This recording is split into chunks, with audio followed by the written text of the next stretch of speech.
কে কে ওখানে? কে ওখানে? কে ওখানে?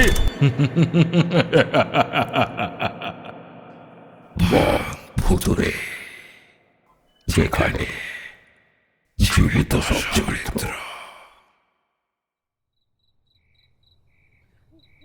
আচমকাই রতনের ঘুমটা ভেঙে গেল। হঠাৎ বেশ গরম লাগছে ওর। মাঘ মাসের কনকনে শীতের রাতে এরকম অস্বস্তিকর গরম তো লাগবার কথা নয়। গায়ের কম্বলখানা সরিয়ে ফেলে উঠে বসল। বাইরের বারান্দায় সারা রাত একটা কম পাওয়ারের আলো চলে। সেই আবছা আলোই ঘুলঘুলি বেয়ে ঘরে ঢুকছে।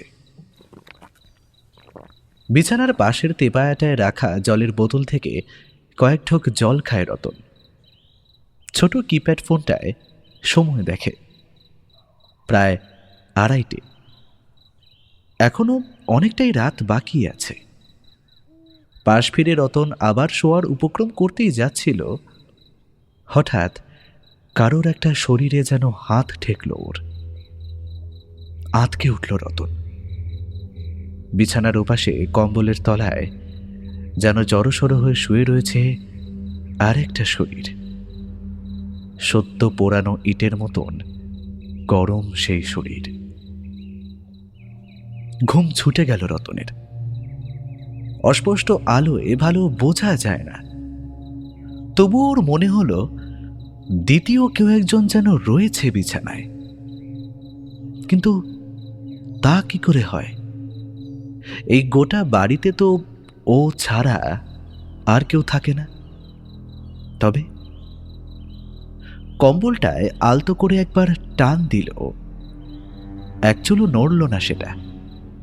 আগা পাঁচতলা কম্বল মুড়ি দিয়ে কেউ ঘুমোলে যেমনটা হয় ঠিক তেমনটা। এবার রতনের ভয় হলো, ভীষণ ভয়। কে কে কে ওখানে? কে? কোনো উত্তর নেই। চোখটা খানিক সয়ে আসতে রতনের মনে হলো একদলা অন্ধকার যেন জমাট বেঁধে রয়েছে বিছানায়।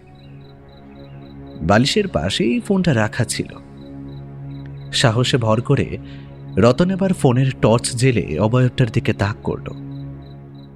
আর আলো ফেলতেই অস্ফুট একটা চিৎকার করে বিছানা থেকে লাফিয়ে পড়ল ও। হে হে, কি এ কি দেখছি ও? রতনের টানে তখন কম্বলটা হয়তো খানিক ফাঁক হয়ে গিয়ে থাকবে, আর সেই ফাঁক গলে বেরিয়ে এসেছে বিশ্রী রকম একটা ফ্যাকাশে সাদা মুখ। সে মুখে কোনো লোম নেই। চুল, দাড়ি, চোখের পাতা, এমনকি ভ্রুজোড়া অবধি যেন কেউ খুব সন্তর্পণে কেটে নিয়েছে। অসম্ভব বিভৎস সেই মুখ। ফোনটা রতনের হাত থেকে ছিটকে কোথায় যেন পড়ে গেল। প্রচণ্ড ভয়ে, আতঙ্কে রতনের সারা শরীর তখন থরথরিয়ে কাঁপছে। প্রাণপণে চোখ বুজে দেওয়ালের গায়ে সিটিয়ে বসে রইল। চোখ খোলা চলবে না, কিছুতেই না। কে জানে, ওই মুখটা হয়তো এখন ওর চোখের সামনেই।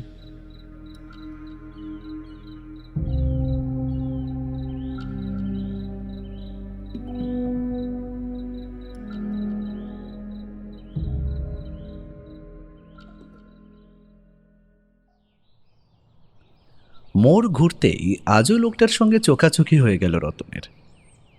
ওর দিকে তাকিয়ে মুচকি হাসল লোকটা। রতন তেমন গা করল না। হপ্তা তিনেক ধরে এখানে এসে রোজ দেখে লোকটাকে। দুপুরের একটু পর পর যখন ঘণ্টাখানেকের জন্য দোকান বন্ধ করেও বাড়ি ফেরে, ঠিক সেই সময়টায় সিনেমার নায়ক নায়িকাদের বড় বড় পোস্টার গোছের ছবি ছড়িয়ে ছিটিয়ে নিয়ে 3 মাথার মোড়ে মাদুর পেতে বসে লোকটা। রোদে পোড়া তামাটে গায়ের রং, গাল ভর্তি কাঁচা পাকা দাড়ির জঞ্জাল, আর গায়ে একটা ময়লা টেরিকটের হাফ শার্ট। এর চেয়ে বেশি লক্ষ্য করবার মতন কিছুই নেই। যথারীতি পাশ কাটিয়ে চলে যাচ্ছিলই রতন। হঠাৎ পিছু ডাকল লোকটা। বাবু, কিছু বলবেন? বলছি একটু শুনুন না, একটা কথা বলার ছিল আপনাকে। আমাকে?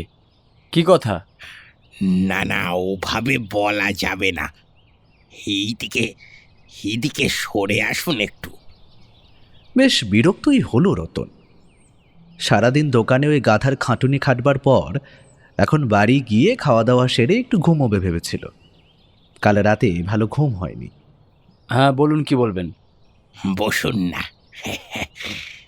লোকটা ছবিগুলো সরিয়ে মাদুরের ধারে একটু জায়গা করে দিল রতনকে। এইখানটায় বসুন। আরে না না, বসবো না, আমার বাড়ি ফিরতে হবে, তারা আছে একটু। মস্ত জামরুল গাছটার পেছনে সূর্য আড়াল হওয়ার জায়গাটায় বেশ একটু ছায়া ছায়া ভাব। একটু বাড়াবাড়ি রকমের ঠান্ডা, স্যাঁতস্যাঁতেও বটে, হয়তো শীতের দুপুর বলেই। রাস্তাতেও তেমন কোনো লোকজন নেই। আপনি ওই রাধা মাধব শেখদারের মুদিখানায় কাজ করেন না?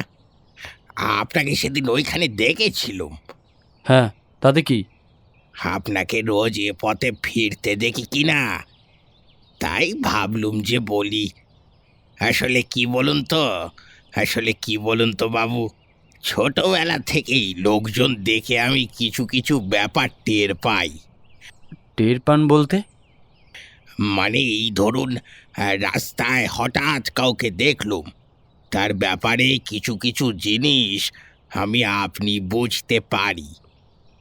লোকটা আশপাশটা একবার চোখ বুলিয়ে নিয়ে সামনের দিকে খানিক ঝুঁকে পড়ে নিচু গলায় বলল, এই আপনাকে দেখেই যেমন বুঝতে পারছি, খুব দুশ্চিন্তায় আছেন আপনি। রাগে রতনের মাথার ভেতরটা চিরবির করে উঠল। এতখানি গৌরচন্দ্রিকা করার পর কিনা শেষমেশ এই পাতি ধাপ্পাবাজির গল্প। এমন কিছু যে ও একেবারেই আন্দাজ করেনি তা নয়। বিরক্ত গলায় ও বলল, তা মশাই, আপনি কি ব্যবসার পাশাপাশি হাতটা দেখারও কারবার করেন নাকি? হ্যাঁ? লোকটা এক হাত লম্বা জিভ কেটে বলল, ছি ছি ছি, মা কালীর দিব্যি বলছি বাবু, আমি ওসব পারি নে। তবে আপনি বিশ্বাস করলেন না বাবু আমার কথা? কুঞ্জ বিহারী কিন্তু কখনো মিথ্যে বলেন। রতন এ কথার কোনো উত্তর দিল না। এদের বেশ ভালো রকমই চেনা আছে ওর, যাকে বলে একেবারে ভাওতাবাজির চূড়ান্ত। সে আপনি বিশ্বাস নাই করতে পারেন বাবু, কিন্তু গত কদিন ধরে আমি আপনার ছায়ার সঙ্গে সঙ্গে একটা অদ্ভুত কিছু ঘুরতে দেখেছি। রতন মাথা গরম করতে গিয়েও হেসে ফেলল। কি সব আবল তাবল বকছে লোকটা, পাগল টাগল নাকি? আমি চলি মশাই, আপনার এইসব আজগুবি গল্প শোনার মতো সময় আমার হাতে নেই। উঠে আসতেই যাচ্ছিল রতন, হঠাৎ কুঞ্জবিহারীর চোখে চোখ পড়তেই থমকে গেল। লোকটা বিস্ফারিত দৃষ্টিতে চেয়ে রয়েছে মাটির দিকে। না, ঠিক মাটির দিকে নয়, পিচের রাস্তার ওপর যেখানটায় রতনের ছায়া বাঁকা হয়ে পড়েছে, ঠিক সেইখানটায়। কিন্তু ছায়ার মধ্যে এরকম হাঁ করে কি দেখছে লোকটা? কাল রাতে কিছু দেখে ভয় পেয়েছিলেন? লোকটার গম্ভীর গলায় আচমকাই প্রশ্ন শুনে প্রায় চমকে উঠল রতন। হ্যাঁ, কাল দুপুর রাতে একটা আবছায়া ছায়ামূর্তি গোছের কিছু দেখে ও বেশ ভয় পেয়েছিল ঠিকই, আবার তার আগের রাতেও সেরকমই কিছু একটা দেখেছে। কিন্তু সেই ব্যাপার তো কিছুতেই এই লোকের জানবার কথা নয়। তবে আপনি হঠাৎ এই কথা? এসব আমি টের পাই বাবু। অমঙ্গল সব সময় মানুষের ছায়ায় ছায়ায় ঘোরে, জানেন তো। সামনেই আপনার ভীষণ বিপদ বাবু, সামনেই আপনার ভীষণ বিপদ। লোকটার চালাকি এবার বুঝতে পারল রতন। স্রেফ আন্দাজে ঢিল শুনেছে। বিরক্তিতে ভ্রুজরা কুঁচকে যায় ওর। চলেই আসতে যাচ্ছিল, কিন্তু লোকটার শেষ কথাটা শোনা মাত্রই থমকে গেল। কাজটা ভালো করেননি বাবু। পাপ কিন্তু কারুর পিছু ছাড়ে না, খুঁজে খুঁজে একদিন ঠিক চলে আসে। মা- মানে কোন কাজের কথা বলছেন আপনি? দাঁড়ি গোফের ফাঁকে রহস্যময় হাসল কুঞ্জবিহারী।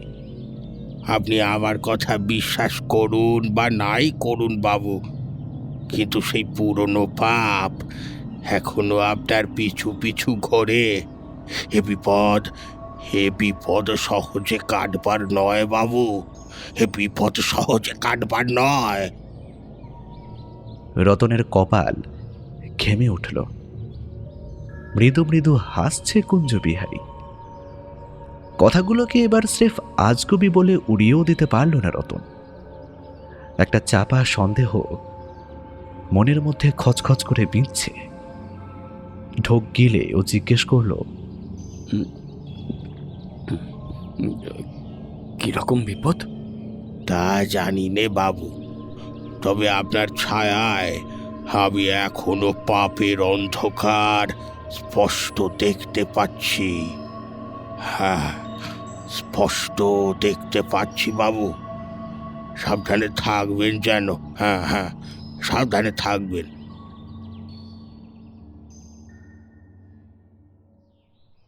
রতনের পরদিন কাজে যেতে একটু দেরি হলো। বিধু নামের আর একটা কম বয়সী ছোকরা দোকানে কাজ করে। আজও রতনকে দেখেই কেমন ফ্যাল করে চাইল, যেন চিড়িয়াখানার ভেতর আজব একটা জন্তু দেখছে প্রথমবার। কিরে, হাঁ করে আছিস কেন এইভাবে? কিছু বলবি? ছোকরা কাচুমাচু মুখ করে চলে গেল, কিছু বলল না। রতন কিন্তু তখনও তেমন আমল দেয়নি ব্যাপারটাকে। আসল খটকাটা লাগলো খানিক পরে। প্রায় 10:30 নাগাদ রাধামাধব বাবু এলেন।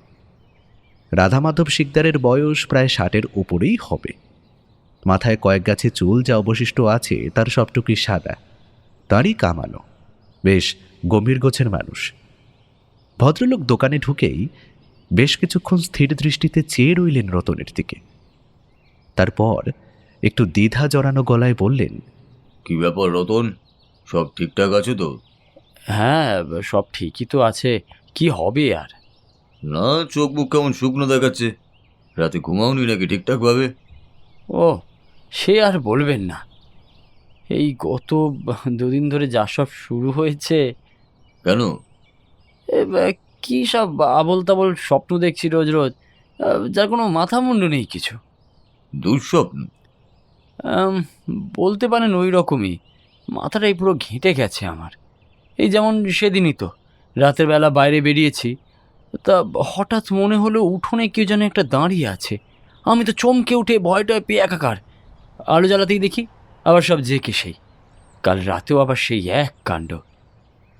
নাকের উপর একটা মোটা চশমা এঁটে হিসেবের খাতাখানা দেখতে দেখতেই ভদ্রলোক রসিকতা করে বললেন, বলো কি হে, ভূত টুত দেখছো তবে আজকাল? হ্যাঁ, ভূত কিনা জানি না, তবে একটা সাদা মুখওয়ালা লোক। হয়তো আমার মনেরই ভুল হবে, কিন্তু 2 দিনই আমি ওই একই লোককে দেখেছি। কাগজের মতো ধবধবে সাদা, একেবারে ভয়ানক একটা মুখ।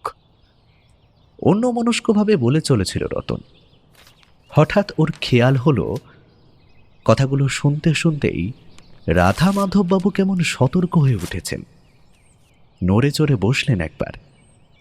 নাকের ওপর থেকে চশমাটাও অনেকটা নেমে এসেছে। কি বললে? সাদা মুখওয়ালা লোম? হ্যাঁ, ঠিক বলছো? ওরকমটাই তো মনে পড়ে। যাকে বাদ দিন সব কথা।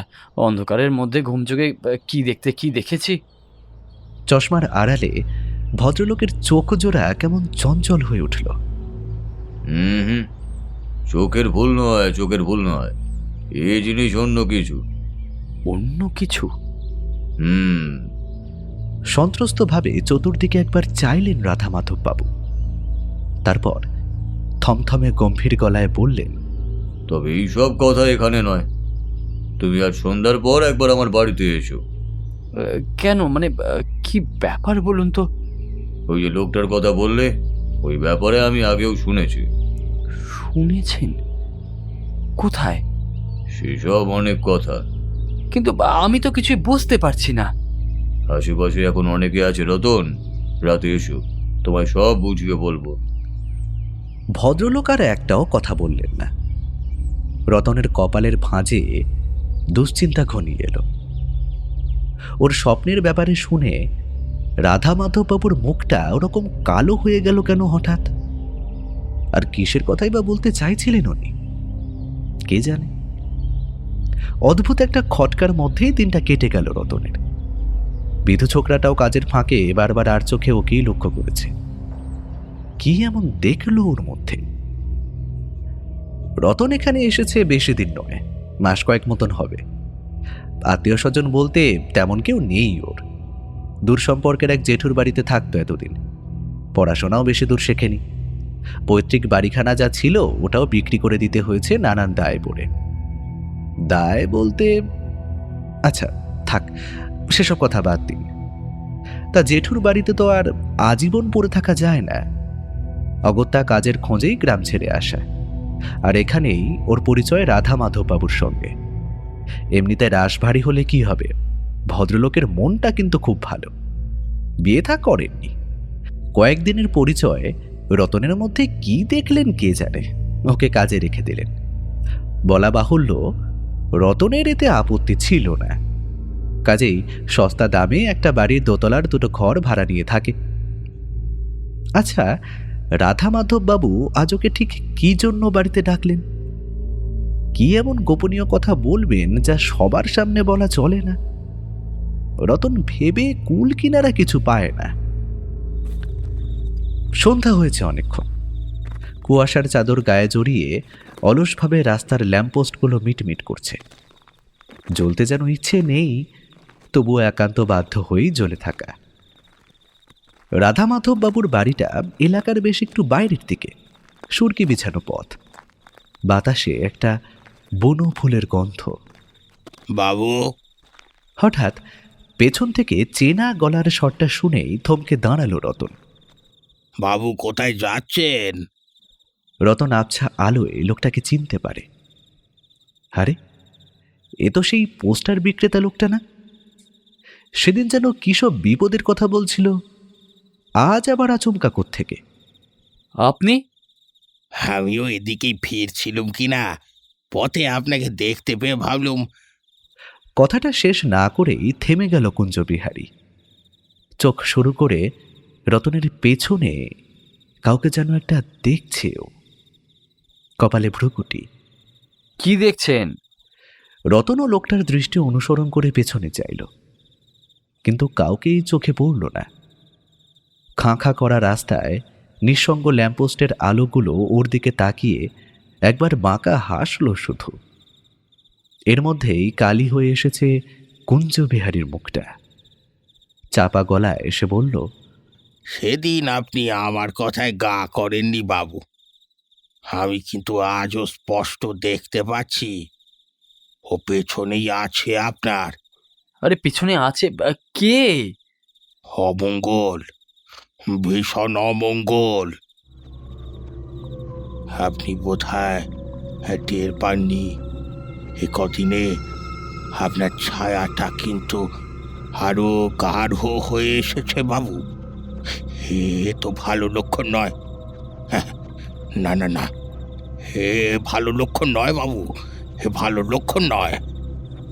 এই জনহীন আধো অন্ধকার রাস্তায় দাঁড়িয়ে কথাগুলো শুনে কেমন যেন গাটা ছমছম করে উঠল রতনের। অন্য সময় হলে এই সমস্ত গাঁজাখড়ি কথাবার্তা ও নিঃসন্দেহে হেসে উড়িয়ে দিত, কিন্তু আজকাল ওর মনের অবস্থা খুব একটা ভালো নেই।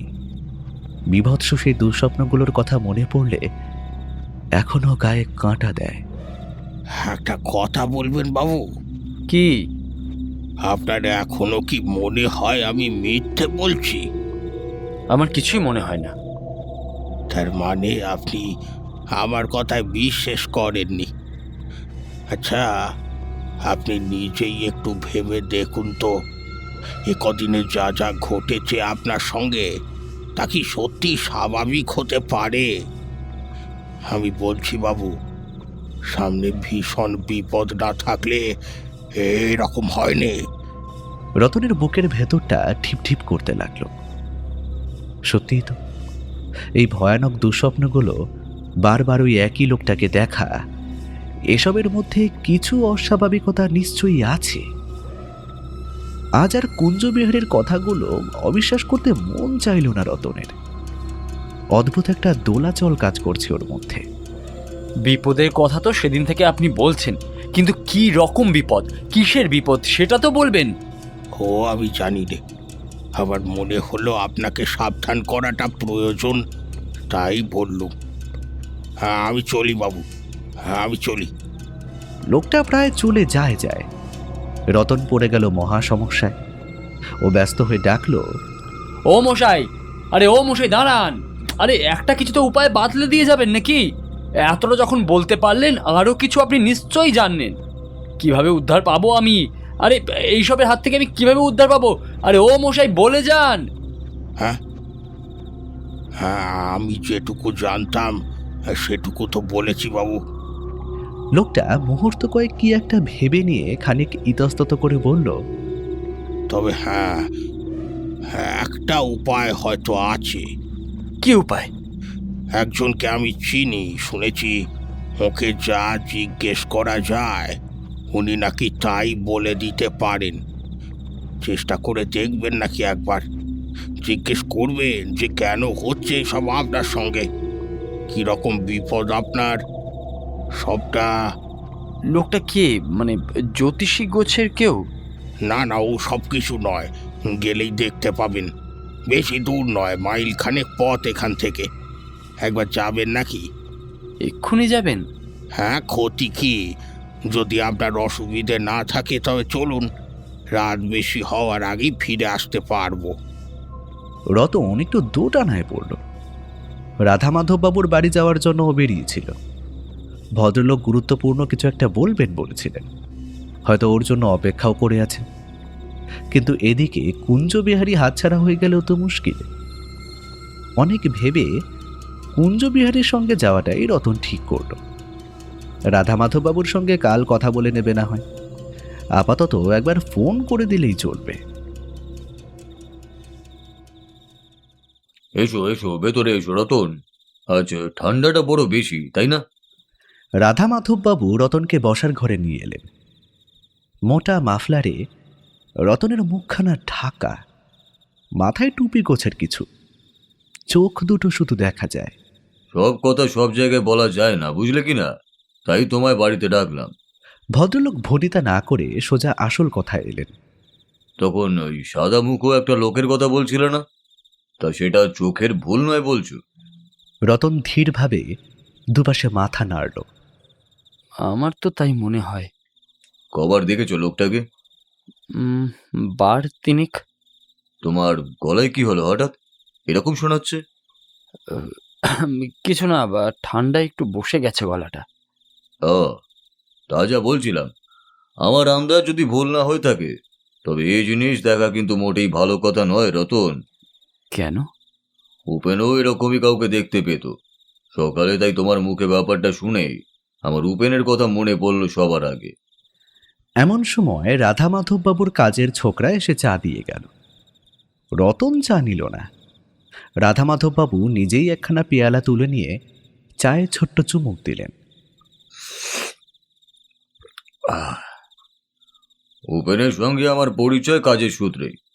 যখনকার কথা বলছি তখন আমার বয়স কেমন হবে, ওই ধরো না 30 কি 32। আমি তখন বছর খানেক হলো বাবার ব্যবসায় নেমেছি।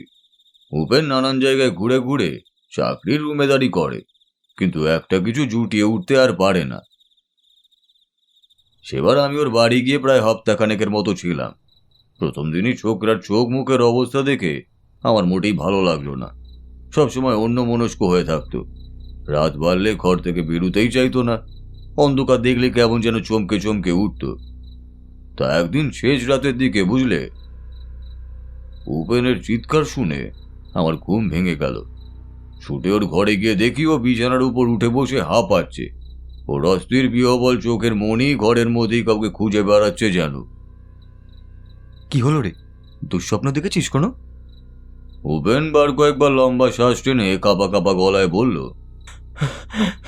ও ওই ওই লোকটা। কোন লোক? ওই তো, ও ওই সাদা মতো মুখ, এই ঘরেই ছিল। আর তখনই ওর মুখে প্রথমবার শুনলাম এই সাদামুখো লোকটার কথা। জল টল খেয়ে ধাতস্থ হতে উপেনের বেশ সময়ই লাগলো। ততক্ষণে বাইরে ভোরের আলো ফুটেছে।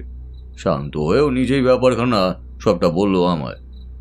আজকাল নাকি প্রায়ই ও লোকটাকে দেখতে পায়, স্বপ্নে বাস্তবে সব জায়গায়। চুল দাড়ি বা ভ্রু কিচ্ছু নেই লোকটার মুখে। সাদা শূন্যতায় ভরা লোমহীন একটা অদ্ভুত ফ্যাকাশে মুখাবয়ব। স্বপ্নের মধ্যেও নাকি লোকটা উপেনের দিকে তাকিয়ে চেরা হাসি হাসে। রাতে নাকি কখনো সিঁড়ির কাছে দাঁড়িয়ে, আবার কখনো বা উঠোনের অন্ধকারে লেফটে উপহাস করে ওকে নিয়ে। আমি সবটা শুনে চুপ করেই রইলাম। বুঝতে বাকি রইল না দুশ্চিন্তা, ক্লান্তি আর অবসাদে উপেনের মাথার আর ঠিক নেই। ভ্রম দেখেছে ও। এমন অবস্থায় ওকে নিঃসঙ্গ বাড়িটাতে একা রেখে চলে আসতে মন চাইল না। থেকে গেলাম আরো 2 দিন। চা শেষ করে পেয়ালাটা নামিয়ে রেখে রাধামাধববাবু একটা সিগারেট ধরালেন।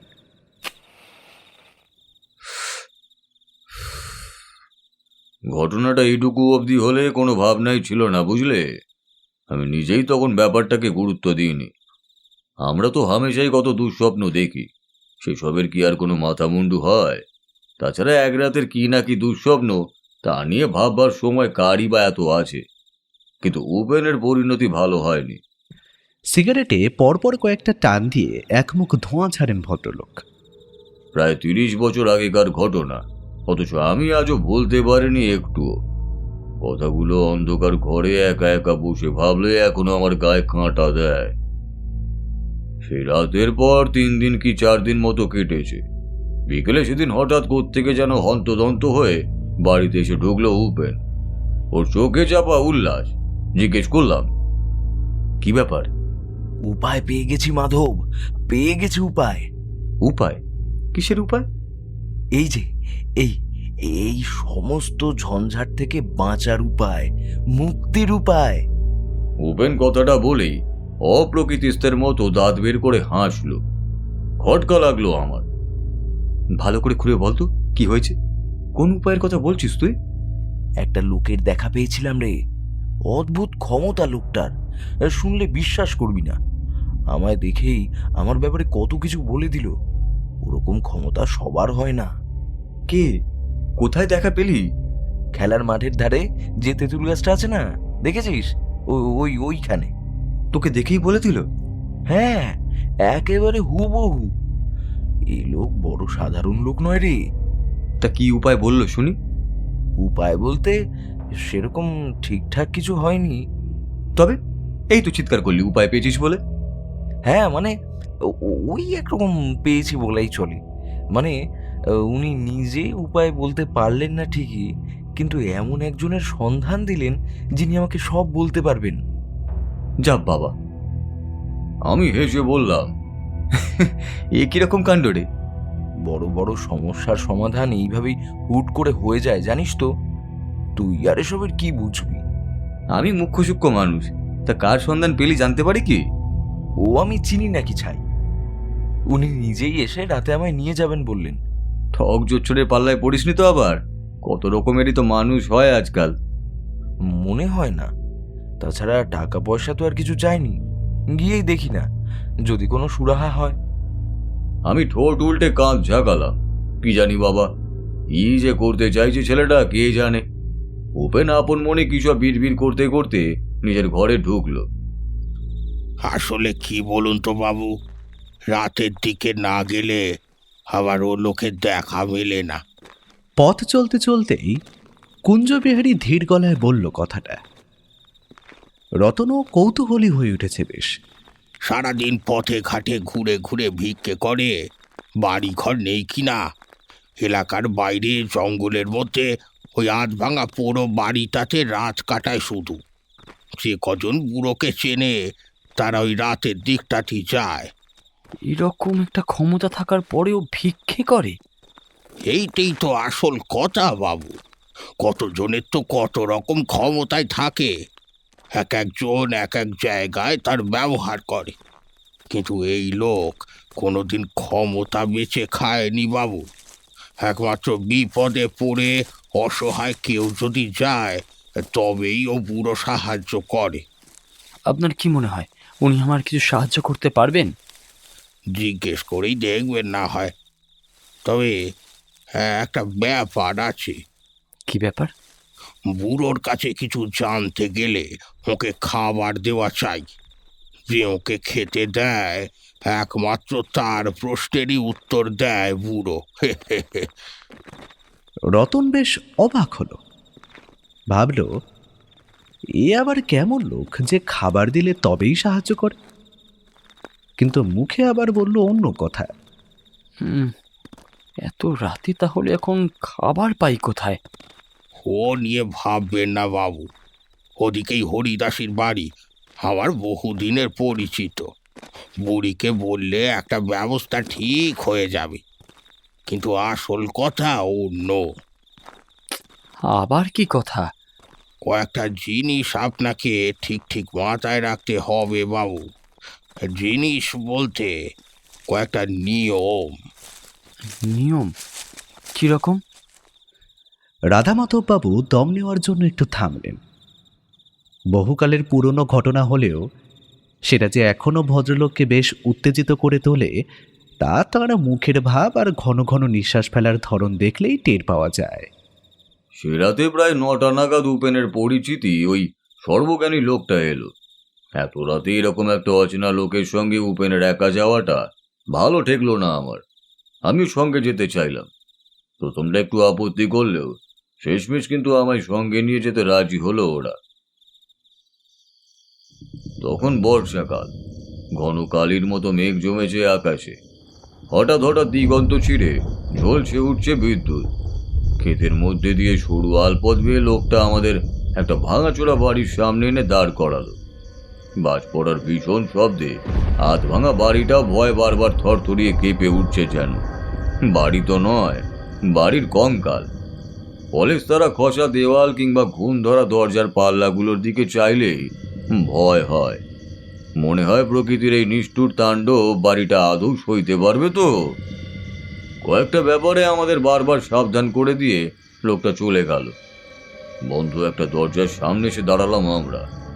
আশপাশটায় উকি ঝুঁকি মেরে আমি বললাম, এই ঘরে এই আলো নেই যে, কেউ আছে বলেও তো মনে হচ্ছে না। ভেতরে ঢুকেই দেখি। চল। না, তোর যাওয়া চলবে না, আমি একা যাব। সে কি, আমি গেলে কি হবে? লোকটা কি বলে গেল শুনলি না? ওর ঘরে একজনের বেশি যেতে নেই। উপেনের চোখে মুখে থমথম করছে চাপা উত্তেজনা।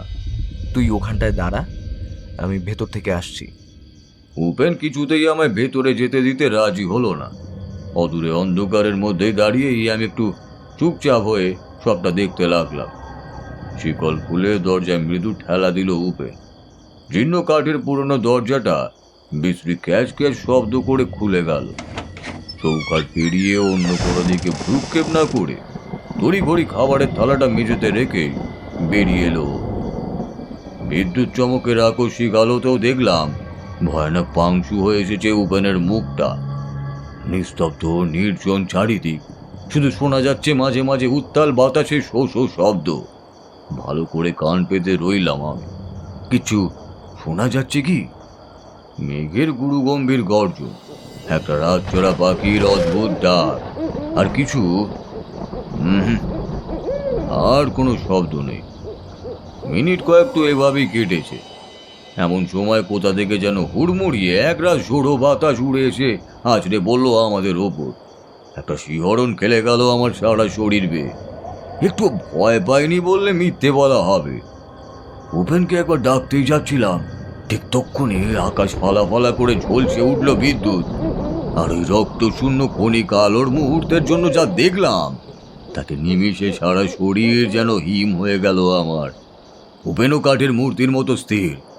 বুঝলাম অজান্তেই ভীষণ একটা ভুল করে বসেছে ও। ঘর থেকে বেরিয়ে দরজাটা উপেন ভেজিয়ে দিয়েছিল ঠিকই, কিন্তু বন্ধ করেনি। এলোমেলো বাতাসের ধাক্কায় সেই ভেজানো দরজা কখন যেন খুলে গেছে নিঃশব্দে। ঠিক এই ব্যাপারেই তো আমাদের বই বই করে বারণ করেছিল লোকটা। 1000 বার বলেছিল যাই হয়ে যাক না কেন, খাবার দেওয়ার পর ওই ঘরের ভেতর কেউ যেন বলেও না তাকায়। ওর খাওয়া নাকি চোখে দেখতে নেই। কিন্তু সেই নিষিদ্ধ কাজটাই তো করে বসেছে উপেন। রুদ্ধশ্বাসে খোলা দরজা দিয়েও চেয়ে রয়েছে ভেতরের দিকে, নিষ্পলক চোখের দৃষ্টি। কি দেখছি ও ভেতরে? এত রাতে এরকম একটা বড় বাড়ি নির্জনতায় দাঁড়িয়ে উপেনের স্তব্ধতা কেমন অস্বাভাবিক ঠেকলো আমার। ঘরটার কাছে যেতেও সাহস হলো না। হয়তো তুমি আমায় ভীতু ভাববে, কিন্তু বললে বিশ্বাস করবে না, সেই রাত আর 5টা স্বাভাবিক রাতের মতো ছিল না হে। একটু সাহস জড়ো করে একসময় গলা চড়িয়ে ডাকলাম, উপেন, এই উপেন, কিরে? প্রথমটাও শুনতেই পেল না, যেন আমার কথা ওর কানেই যায়নি। আরো বার কতক ডাকাডাকির পর সম্বিত ফিরে ও ঘুরে তাকালো আমার দিকে। কি হলো? কি দেখছিস ভিতরে? কান ফাটানো শব্দে বাজ পড়ল আবার, আর তার প্রায় সঙ্গে সঙ্গেই আকাশ ভাঙা বৃষ্টি। ওখানে আর দেরি করে নি সে রাতে। বৃষ্টিতে ভিজে ভিজে ফিরে এসেছিলাম, কিন্তু এসে দেখি উপেন কেমন ঘুম মেরে গেল। ওই ঘরের ভেতর কি এমন দেখলো বহুবার জিজ্ঞেস করেছি, কিন্তু কোনো সদুত্তর পাইনি। 2 দিন পর কি একটা কাজে আমি বাড়ি চলে এসেছিলাম। স্বভাবতই মাথা থেকে বেরিয়ে গিয়েছিল সেদিনকার কথাটা। এরপর প্রায় মোটামুটি সপ্তাহ 3 মতো কেটেছে। তো একদিন হঠাৎ সন্ধ্যার পর শীতল চাটুর্যে আমাদের বাড়িতে এলেন। আমরা ওকে শীতল খুড়ো বলেই ডাকতাম। ভদ্রলোকের বয়স 60 পেরিয়েছে, মাথার সব কটা চুল পাকা। বৃদ্ধের বাড়ি কিন্তু আমাদের এখানে নয়, উপেনের প্রতিবেশী উনি। সেই সূত্রেই আমার সঙ্গে পরিচয়। বৃদ্ধ বৈঠকখানে ঢুকেই থমথমে মুখে বললেন, খবর শুনেছ? কি খবর খুড়ো? উপেন হারিয়ে গেছে। হারিয়ে গেছে মানে? ও কি ছোট বাচ্চা নাকি যে হারিয়ে যাবে? গত 3 দিন হলো ওকে খুঁজে পাওয়া যাচ্ছে না। গেছে হয়তো কোথাও কোনো দরকারে, চলে আসবে। ও নিয়ে ভাববেন না খুড়ো। মাঝরাতে কারুর কি এমন দরকার পড়বে যে কাউকে না জানিয়ে চলে যাবে? মাঝরাতে? তা নয় তো আর বলছি কি হে, মাঝরাতে উঠেও নাকি হঠাৎ ছুটতে ছুটতে কোথায় যেন চলে গেছে। ওর পিসি দুপুর রাতে শিওরের জানলা দিয়ে স্পষ্ট দেখেছে। চিৎকার করে ডেকেও ছিলেন, কিন্তু উপেন শোনেনি। সেই থেকে আর ওর খোঁজও নেই। একমাত্র ওই পিসি ছাড়া আর তো কেউই ওর নেই। তাই আমি ভাবলুম তোমার কাছে এসে একবার খোঁজ নিয়ে যাই, তুমি যদি কিছু জেনে থাকো। হঠাৎ গত মাসের ঘটনাগুলো মনে পড়ে গেল আমার। একটা দীর্ঘশ্বাস চেপে বললাম, হ্যাঁ, একাই চলে গেছে না? অবশ্য ওর যা মানসিক অবস্থা ছিল, তাতে এই কাজ করাটা ওর পক্ষে খুব অদ্ভুত নয়। কেন, কি হয়েছিল? না তেমন কিছু না, তবে প্রায় অন্ধকারের মধ্যে কাদের নাকি দেখতে পেত। কাদের? কি মনে হতে শীতল খুড়োকে আমি একে একে সবটুকু খুলে বললাম। উপেনের ওই রকম দুঃস্বপ্ন দেখা থেকে শুরু করে হঠাৎ ওই জ্যোতিষীর সাক্ষাৎ পাওয়া, রাতের বেলায় বাড়িতে যাওয়া অবধি সবটুকু। লক্ষ্য করলাম শুনতে শুনতেই ছাইয়ের মতো ফ্যাকাশে হয়ে এলো বুড়োর মুখখানা। কেউ যেন তার মুখের সবটুকু রং শুষে নিয়েছে কয়েক নিমেষে। কুঞ্জবিহারী আগে আগে চলেছিল। ঝোপঝাড় আর আগাছার জঙ্গল পেরিয়ে উঠোনে পা দেওয়া যায় না। কেমন যেন অদ্ভুত অনুভূতি হচ্ছিল রতনের। একটু গলা খাঁকারি দিয়ে ও শুধলো, আপনি মশাই এই লোকের খোঁজ পেলেন কোত্থেকে বলুন তো? সেসব অনেক কথা বাবু, পরে কোনোদিন বলবো খন। এদিকে রতনের সবসময় আসা হয় না ঠিকই, কিন্তু এলাকাটা যে ওর একেবারে অপরিচিত তাও নয়। অথচ কিছুতেই আজ জায়গাটা চিনতে পারছে না রতন। এখানে এইরকম একটা জঙ্গলে বাড়ি আগে কখনো ছিল? কোনোদিন তো চোখে পড়েনি। অনেক চেষ্টা করেও ও কিছুতেই মনে করতে পারল না। ভাষা ভাষা খেয়াল হয় এখানে একটা মরা শিমুল গাছ ছিল। অন্তত গত সপ্তাহ অবধি তো ছিলই, কিন্তু তাই বা কি করে হয়? একটা গোটা বাড়ি তো আর রাতারাতি গজিয়ে উঠতে পারে না। হয়তো ওর নিজেরই কোনো ভুল হচ্ছে। জায়গাটা দুর্ভেদ্য অন্ধকার। হরিদাসের বাড়ি থেকে একটা লণ্ঠনও নিয়ে এসেছে কুঞ্জ, এইটুকুই যা সুবিধে। এটা আপনি নিন বাবু।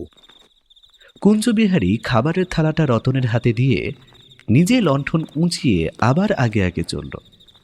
আমার পিছু পিছু আসুন। এই এই দিকটায় সাবধানে আসবেন। সাবধানে দেখে আসবেন। কথা বলতে বলতেই বারান্দায় উঠে এলো দুজন। লণ্ঠনের ক্ষীণ আলোয় বাড়িটার জরাজীর্ণ অবস্থা দেখলে অনায়াসেই টের পাওয়া যায় বহুদিনের পরিত্যক্ত এই বাড়ি। মাকড়সার জালে দেওয়ালগুলো ভরে গেছে, মোটা ধুলোর আস্তরণ চারিদিকে। আদেও কেউ এখানে থাকে কে জানে। মনে থাকে যেন বাবু, খাবার দিয়ে ও ঘরে আর এক মুহূর্তের জন্যও দাঁড়াবেন না। দরজা বন্ধ করে বাইরে চলে আসবেন। আপনার ঘড়ি আছে তো? হ্যাঁ। বেশ, একে একে সবটা জিজ্ঞেস করবেন, ভয় পাবেন না যেন। কুঞ্জবিহারী রতনকে একটা অন্ধকার দরজার দিকে ইশারা করে বলল, এই দরজাটা খুলে ভেতরে যাবেন বাবু। আর হ্যাঁ, আলোটা নিভিয়ে যাবেন।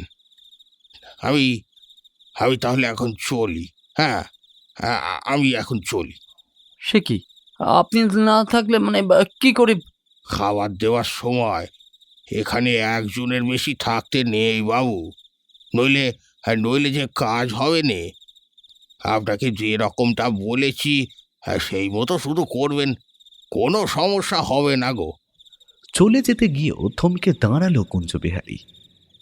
চকিতে একবার আশপাশটায় চোখ বুলিয়ে নিয়ে গলাটা খানিক খাটো করে বলল, সময়ের হিসেবটা কিন্তু ঠিক ঠিক রাখবেন বাবু।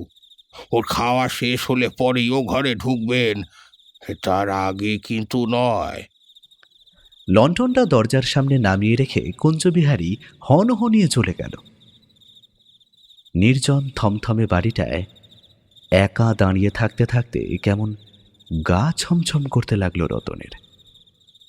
ভেতরে কোনো সারা শব্দ নেই, আদেও কেউ আছে কিনা সন্দেহ। শীতল খুঁড়ো অনেকক্ষণ ঘুম মেরে বসে রইলেন। একসময় খুব ধীর গলায় আপন মনেই যেন বিড়বিড় করে উঠলেন, এইবার ব্যাপারটা স্পষ্ট হলো হে, খুব স্পষ্ট। একে একে গোটাটা মিলে যাচ্ছে এবার। আমি উৎসুক গলায় জিজ্ঞেস করলাম, কিসের কথা বলছেন খুড়ো? তুমি জানো না মাধব, কি জিনিস দেখেছ তোমরা? খুঁড়ো প্রণামের ভঙ্গিতে কপালে হাত ঠেকালেন। সেই রাতে তোমরা যেখানে গিয়ে উঠেছিলে সে কোনো সাধারণ বাড়ি নয় হে। আমরা ওকে বলি নরকের দ্বার। লোকে বলে ওই ঘরের ভেতর নাকি খোদ মৃত্যুর বাস। যারা একবার ওই ঘরে ঢোকে তারা আর বাঁচে না। প্রচণ্ড অবাক হলাম আমি। এ আবার কিরকম ব্যাপার? একটা বাড়ি যা কিনা স্বয়ং মৃত্যুর বাসা, তাও কি কখনো হয় নাকি? কোশমিনকালে বাবু এরকম কিছু শুনিনি। একটা কথা বলে রাখি ভায়া, যখনকার কথা আমি বলছি তখন কিন্তু আজকের মতো ভূত প্রেত কিংবা অলৌকিক কোনো কিছুকে এত সহজে ফুৎকারে উড়িয়ে দেওয়া হতো না। লোকজনের মনে ভয় ছিল, বিশ্বাস ছিল। বলেন কি খুড়ো? তোমরা হয়তো শোনোনি কোনোদিন, তবে আমরা ছোটবেলায় বাবা কাকাদের মুখে এ নিয়ে অনেক গল্প শুনতাম। যেরকম বর্ণনা তোমার মুখে শুনছি, আদতেই যদি তাই হয়ে থাকে তবে উঠবেন আর ফিরবেন। কিন্তু সে রাতে তো ওই বাড়ি থেকে আমরা ভালো মতোই ফিরে এসেছিলাম। তারপর কতদিন কেটেও গেছে, কই কিছুই তো হয়নি। এমনও তো হতে পারে খুড়ো যে দুটো ঘটনা সম্পূর্ণই আলাদা, আমরা শুধু শুধুই ভয় পাচ্ছি। সে তুমি ভাবতেই পারো মাধব, কিন্তু তা শুধু মনকে সান্ত্বনা দেওয়া ছাড়া আর কিছুই হবে না। আপনি এতটা নিশ্চিত কি করে হচ্ছেন? কথাটা শুনে, তুমি যদি আমাদের মতো ছোট থেকেই এই ব্যাপারে শুনে আসতে, তাহলে আজ তোমার মনেও কোনো সন্দেহ থাকতো না। আমি চুপ করে রইলাম। আমার মুখের ভাঁজে ফুটে ওঠা অবিশ্বাস হয়তো স্পষ্ট পড়ে নিলেন বৃদ্ধ। অদ্ভুত ঠান্ডা একটা হাসি হেসে বললেন, বিশ্বাস হচ্ছে না তো? যাও তবে গিয়ে এখন একবার খুঁজে দেখো তো লোকটাকে। তোমাদের যেখানে নিয়ে গিয়েছিল সেখানে আদৌ এরকম কোনো বাড়ি আছে কিনা। চাইলে আমিও সঙ্গে যাচ্ছি, চলো। কিন্তু লাভ হবে না হে, ওখানে ওরকম কোনো বাড়ি আর কোনো কালে ছিলই না। আমি হলফ করে বলতে পারি। আজ কেন, কোনো কালই তুমি ওটার চিহ্ন মাত্র খুঁজে পাবে না, কোথাও পাবে না। এবার কিন্তু আপনি আজগুবি কথা বলছেন খুড়ো। একটা গোটা বাড়ি হাওয়া হয়ে যাবে। এক রাতের জন্যই থাকে ওই বাড়িটা। যখন সেখানে মৃত্যু কাউকে নিতে আসে, একমাত্র তখনই ওটা জাগে। বলা ভালো নরকপুরে উঠে আসে। আচ্ছা, বাড়ির কথাটা না হয় মেনে নিলাম, কিন্তু তাহলে ওই লোকটা যে আমাদেরকে নিয়ে গেল সে কে? মৃত্যুর চর। শুনেছি মৃত্যুর দেবতা নাকি দুজন চর থাকে।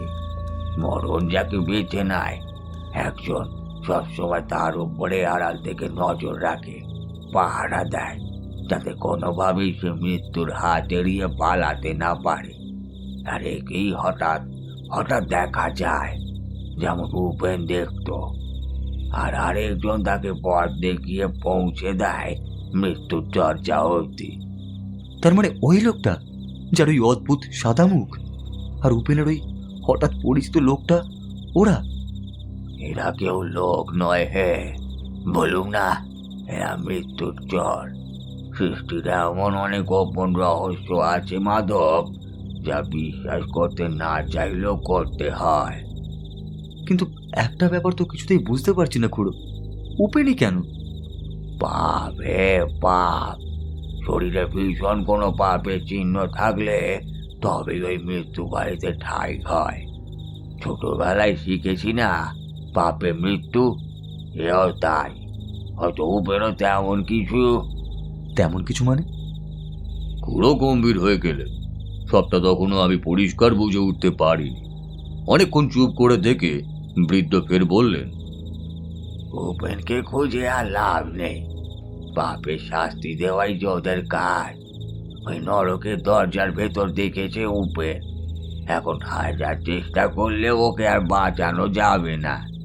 যেভাবেই হোক ওকে গিয়ে উঠতেই হবে ওই মৃত্যুর বাড়িতে। বছরের পর বছর ধরে এই জিনিস আছে। লক্ষ্য করে দেখবে, খুব খারাপ লোকেরা যারা জঘন্য সব অপরাধ করেছে অথচ উচিত শাস্তি পায়নি, তাদের কেউ কেউ হঠাৎই গায়েব হয়ে যায়। কোথায় যায় জানো? এই মৃত্যুকূপে। রাধা মাধববাবু একটানা অনেকটা কথা বলে থামলেন। বারান্দার ঘড়িটায় ঢং ঢং করে 8টা বাজল। রতনের কিন্তু কোনো হেলদোল দেখা গেল না। ও চেয়ারে গায়ে এলিয়ে থম মেরে বসে রয়েছে। একবার ওর মুখের দিকে ভদ্রলোক চেয়ে নিলেন। বুঝলে তো ব্যাপারটা? কেন আমি বলছিলাম ওই সাদা মুখের লোকটাকে দেখা মোটেই ভালো লক্ষণ নয়। উপেন কোনো অপরাধ করেছিল কিনা তা আমি জানি না, কিন্তু ও আর ফেরেনি। তুমিও সেই রকমই কাউকে দেখেছো, তা তুমি মানে?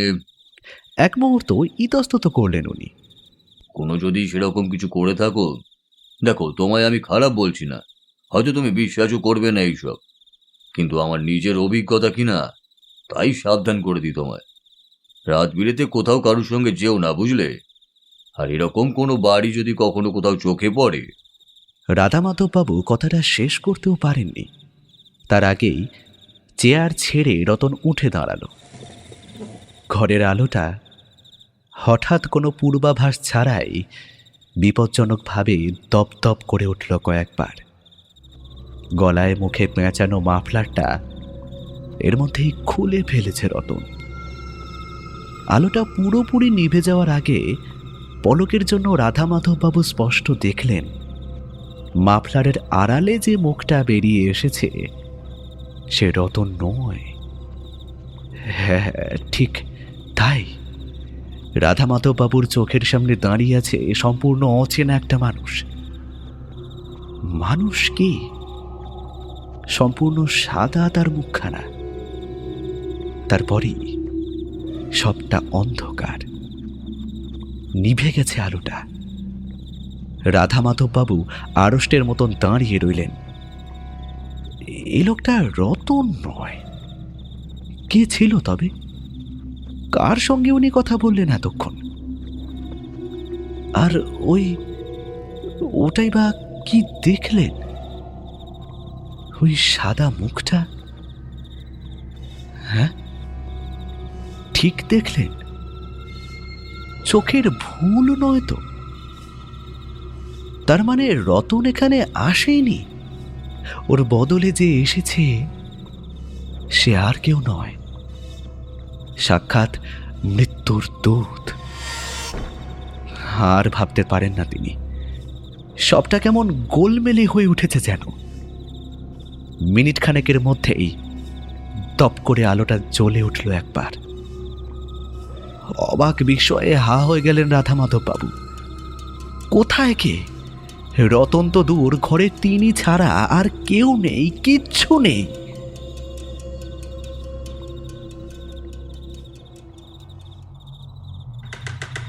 হালকা ঠেলাতেই খুলে গেল দরজাটা। একবার ঢোক গিলল রতন। খাবারের থালাটা হাতে করে চৌকাঠ পেরোতেই ওর বুকের ভেতরটা হিম হয়ে এলো ভয়ে। গুমোট একটা বদ্ধ অন্ধকার ছড়িয়ে আছে ঘরের ভিতরে, আর ঠিক সেই অন্ধকারের মধ্যেই জল জল করছে একজোড়া ধবধবে সাদা চোখ। সে চোখের কোনো শরীর নেই, কিংবা হয়তো আছে। শিউরে উঠে দুপা পিছিয়ে এলো, আর প্রায় সঙ্গে সঙ্গেই টের পেল দরাম করে বন্ধ হয়ে গেল ঘরের দরজাটা। বাইরে থেকে কেউ এঁটে দিল কি? কিন্তু ঠিক মতো কিছু বুঝে ওঠার আগেই পায়ের কাছে একটা হাতের স্পর্শ টের পেল রতন। কেউ যেন ওর পা জড়িয়ে ধরছে ক্রমশ। কে? ছিটকে সরে আসতে চাইল, কিন্তু পারল না। হাতটা ক্রমশ যেন আরো চেপে ধরছে ওকে। এরকম লোহার মতো শক্ত হাত কোনো মানুষের হতে পারে? হাতটা অমানসিক শক্তিতে ওকে টানছে, যেন মাটির তলায় নিয়ে যাবে।